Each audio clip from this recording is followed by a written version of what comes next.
Welcome to the Digital Healthcare Experience, brought to you by Taylor Healthcare.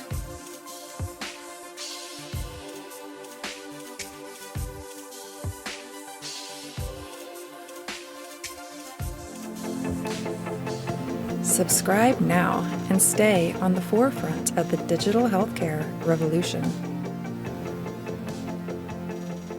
Hello and welcome to the Digital Healthcare Experience podcast presented by Taylor Healthcare. I'm your host, Chris Civitarice, and today we're joined by Dr. Jared Pelo, physician, entrepreneur, and technology innovator. He co-founded iScribes, which became the foundation for Nuance's Dragon Ambient Experience, and he is also the co-founder and chief medical officer of Bionic Health, a company focused on personalized preventative care using AI and advanced health data. And that's really what we're here to talk about and spend most of our time on today. We'll be talking about precision medicine, personalized preventative care, and the potential that AI brings to the table. So welcome, Dr. Pelo. It's awesome to have you on the podcast. Chris, thanks for having me.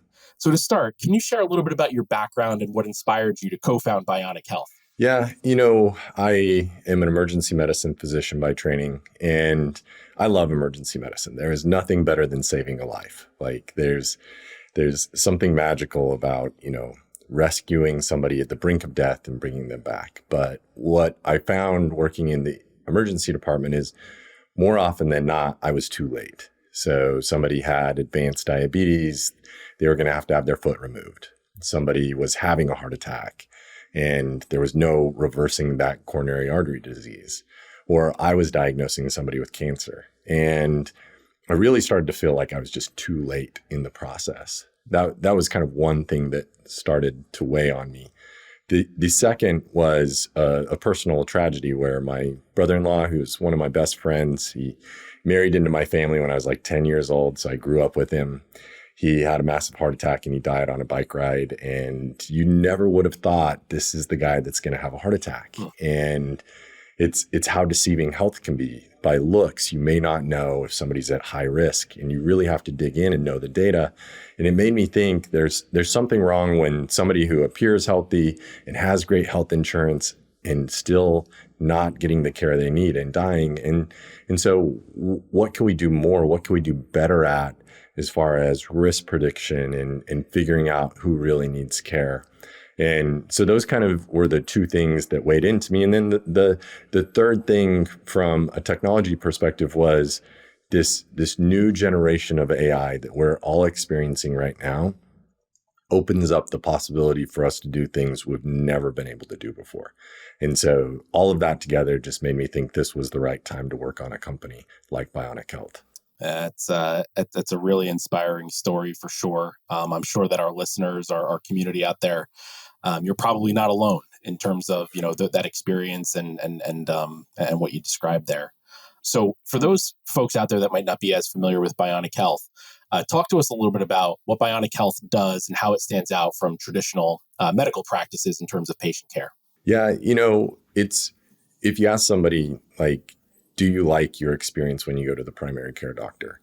And partly it pains me when I hear their answer that it's like, no, I only saw the doctor for 5 or 10 minutes and I only get to do that once a year. And I know it pains me because I'm a physician, I'm part of the system. I know it pains my primary care provider friends even more because they feel that kind of pain of like feeling like they don't have enough time to produce the kind of health benefits that they want to. And so our goal is really to produce an experience that is much higher touch, much more kind of concierge feeling, do it for as inexpensive as possible today, and build the tools that this can become part of regular healthcare in the future. With the belief that if you enable somebody to spend all of their time, meaning a clinician, all of their time doing the most important things, that's connecting with the patient, thinking through the problems, coming up with the best plan, and you offload all the administrative tasks, and then you augment that care, that human connection with really good AI that is doing risk analysis, disease analysis, helping me come up with the plan.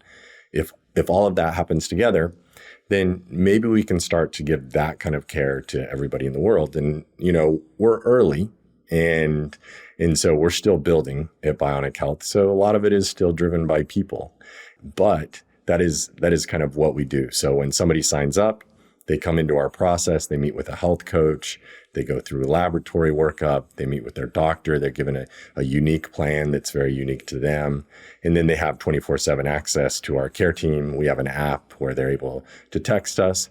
And then the other piece that we have is we've built AI right into the system. And so they can query their own health records anytime using AI. They can kind of get a AI second opinion of what the doctor said, or they can search the transcript of their conversation with their doctor. They can do all sorts of things. So that's where we're all are today, and that's kind of our long-term vision. Yeah, it's really interesting. And you were on a couple of threads there that we're going to dive into a little bit deeper. I've heard you talk about in other, interviews and things like that. You've talked about the importance of looking at disease differently, looking at medicine differently. Can you talk a little bit about that and explain sort of what that means in the context of personalized medicine and why that's so crucial in preventative care? Yeah, I think it really comes down to our understanding of risk and how we think about risk, calculate risk. And we're starting to see this change in typical medicine as well. American College of Cardiology is a great example of this. They came out with a new calculation tool in the fall of last year that gives you a 30-year risk of your risk of having a major heart attack or stroke.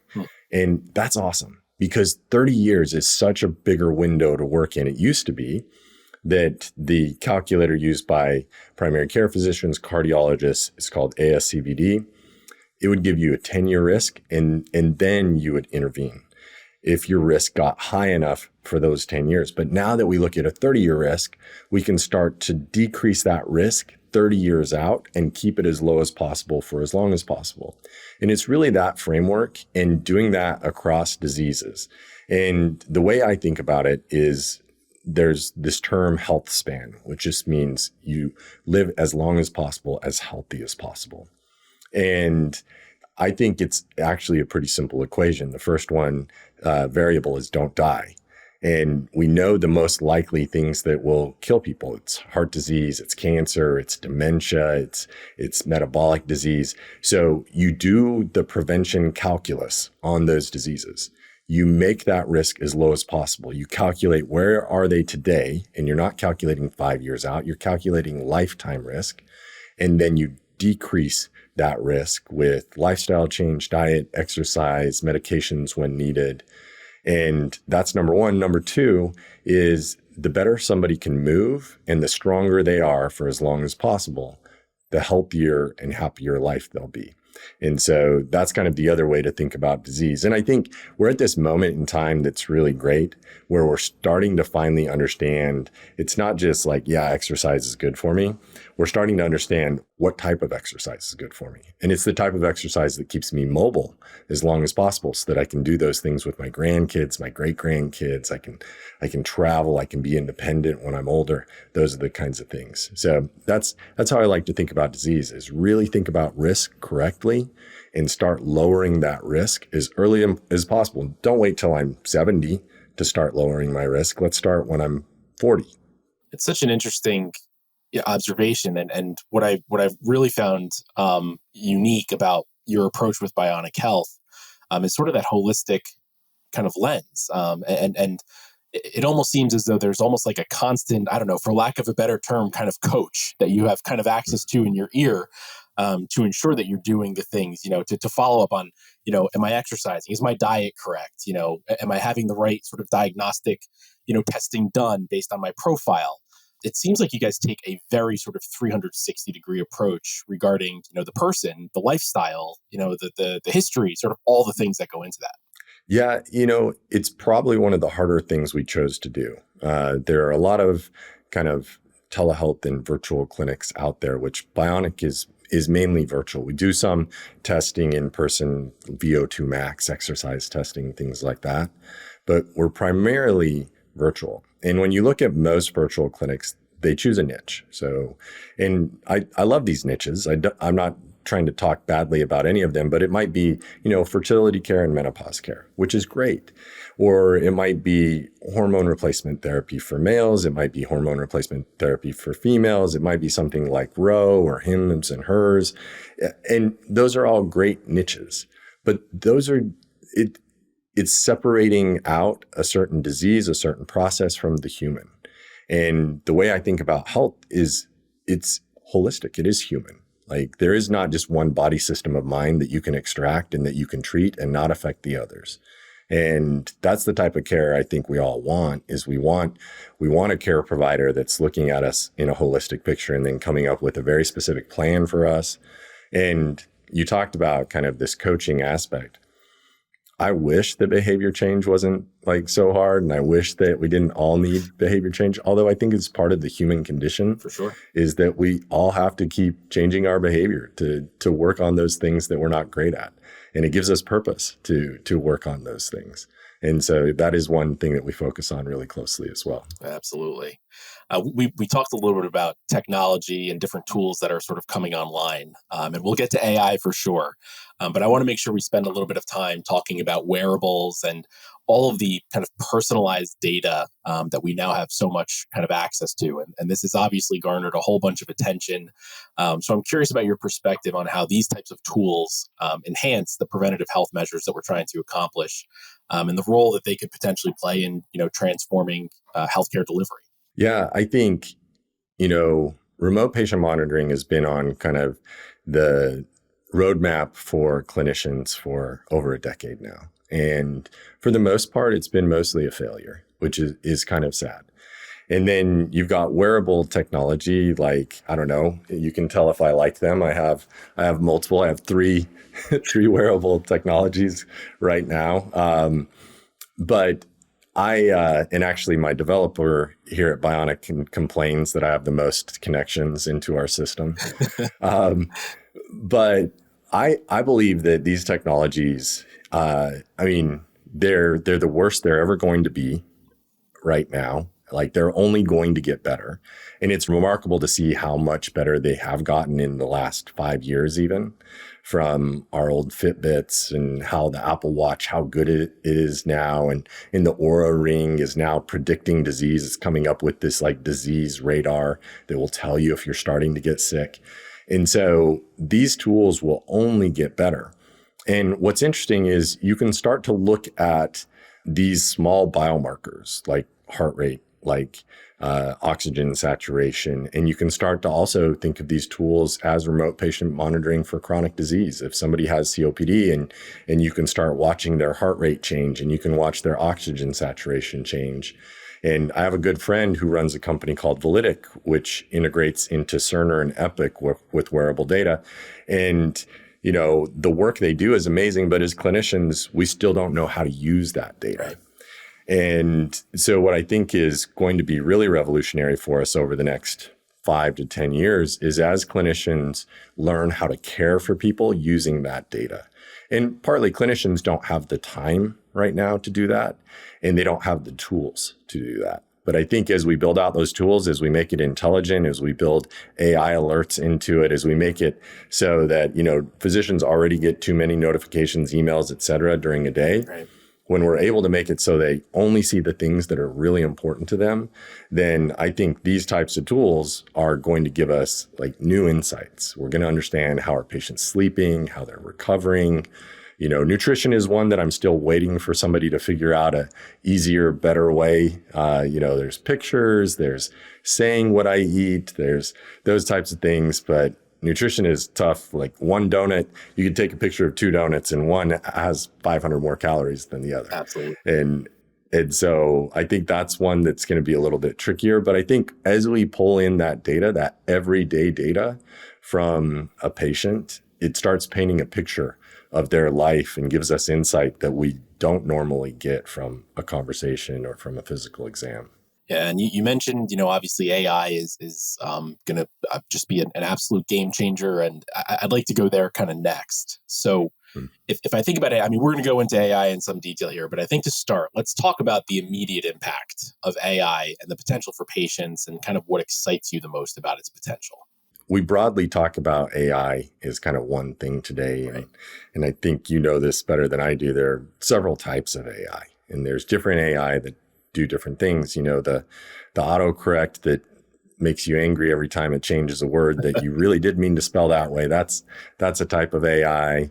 The speech recognition is a type of AI. I think what's really excited people is 2 years ago when OpenAI released ChatGPT, and it was this really intelligent AI that I could have a conversation with, and I didn't have to be a data scientist. I could be a regular everyday person, and I could start to imagine how AI worked in my life differently, how computers work in my life differently. And so I think that we're at this point where we have very specific tool AIs that are based on machine learning, and they're great. And then we have these large language models, large vision models, large speech models, et cetera, that are able to do things for us that are at a human level of expertise. And with the right checks, you can make them highly accurate and you can make them safe. And it starts to look like augmenting the human behind the care. So for me, that's augmenting the physician, allowing me to give better care with maybe less attention, which is a great idea. If I can give the kind of care that would usually take me an hour and I can give that care in 5 minutes, the human connection care doesn't decrease, right, but the amount of time I have to do chart review or do data review decreases. I think that becomes really magical. And so we're at such a unique moment with AI, and it's changing so quickly. I don't know. I feel like if I skip a week of keeping track of what's going on with AI, I've fallen a year behind in all the advancements. Yeah, it's really incredible. And I know one of the things that comes up a whole lot when you start talking about AI is trust. And that's through the lens of a patient, it's through the lens of providers. So I'm curious about your perspective here on the notion of trust being such a key factor in the adoption of AI in medicine, and how AI tools and systems can become more trustworthy in the eyes of patients, providers, and sort of the ecosystem of healthcare. Yeah, I like to use self-driving cars in this context, which is interesting because, Tesla just came out with their new, I think it's full self-driving 13 or whatever, and it's supposed to be mind-blowing. Yeah. And what's interesting about self-driving cars are a couple things I'll call out. One, we've kind of solved self-driving cars if you put them on a closed track. So if you put a self-driving car in a closed track and there's not much in there to mess them up, they're perfect. Right. They do awesome. Two, if a self-driving car causes an accident and a death, that is going to cause major news. But, if I had a neighbor who caused a car accident, it would only make local news. Right. And that's because the possibility of AI or a computer causing a human death is much more concerning to us for a few reasons. One, we don't control it, and humans don't like things that we feel like we can't control. Right. But two is the scale, the possibility of that death being scaled. So people really worry about an AI system that makes a critical mistakes and makes it across the board. And I think we're right to be nervous about it. We're right to be careful about it. I mean, you can think about the airlines going down last year with that one bug in the software that caused all the airlines except for Southwest to go down. Yep. And so scale of technology is important. Now, the nice thing about AI is where it is today, that's highly unlikely to happen where an AI error causes mass problems. Right. And the main reason is healthcare is episodic. Healthcare is different in every case. And so it's hard to imagine of an AI making a huge mistake like that. But I completely agree that trust and earning the trust of providers, earning the trust of patients is so important right now. And it's really important for us to say when we're using AI, it's really important for us to always have a human in the loop for the AI. Unless it's, 100% validated and 100% accurate, and we can take a human out of the loop. If it's deterministic, then we can take a human out of the loop. But where we're at today, we have to keep a human in the loop. Yeah, absolutely. I mean, that's such an interesting philosophy here too, right? With the human touch of healthcare and that fear that AI could replace that human touch. And in some cases, where you've described in the past in terms of charting and things like that, like That's great to take the human out of some of those administrative tasks. But if I think about that human to human interaction, at the end of the day, I'm a person, I'm a patient, and I'm talking to you, a person as a provider.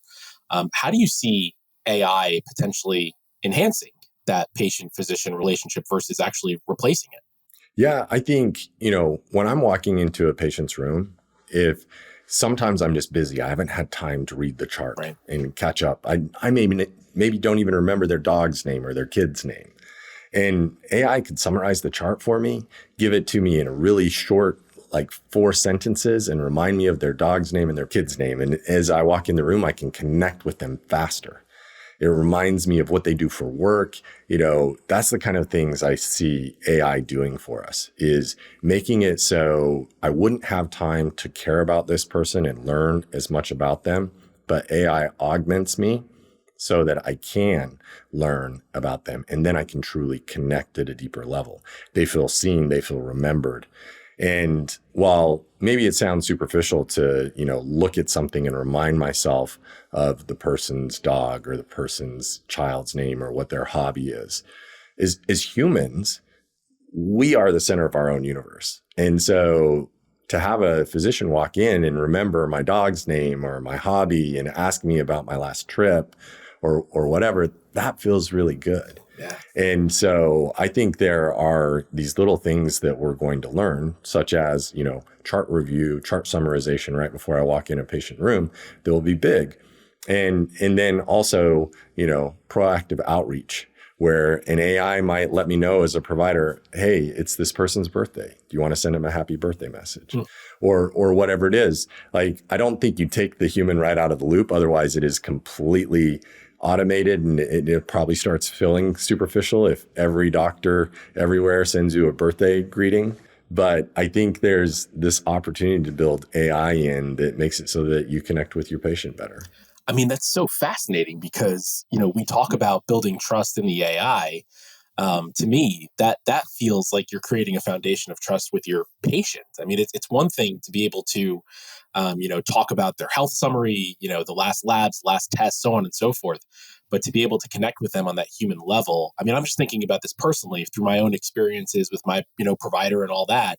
You think about the guard that comes down as a patient, because these are not necessarily sort of easy conversations sometimes with your provider. It's about really intimate lifestyle choices and things like that. So I can envision where what you're describing, we talk about, again, trust with AI, that could really bring trust between the patient and provider to a new level.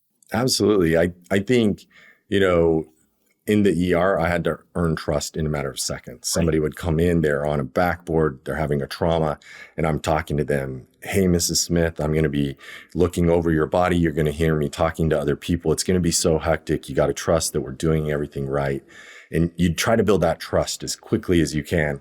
And I think outside of an emergency room, like where people, that's like the most vulnerable. You don't really have a choice either. It's, I'm really broken. We fixed it.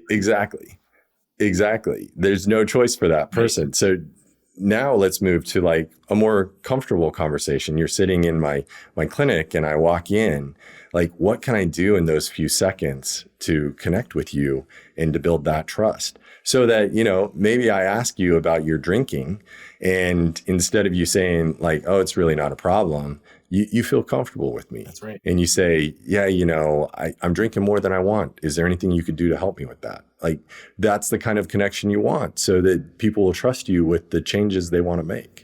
That's really fascinating. I want to change topics a little bit here, change gears a little bit. And you mentioned this earlier in our conversation about patients having, access to their own data with Bionic Health kind of at any time.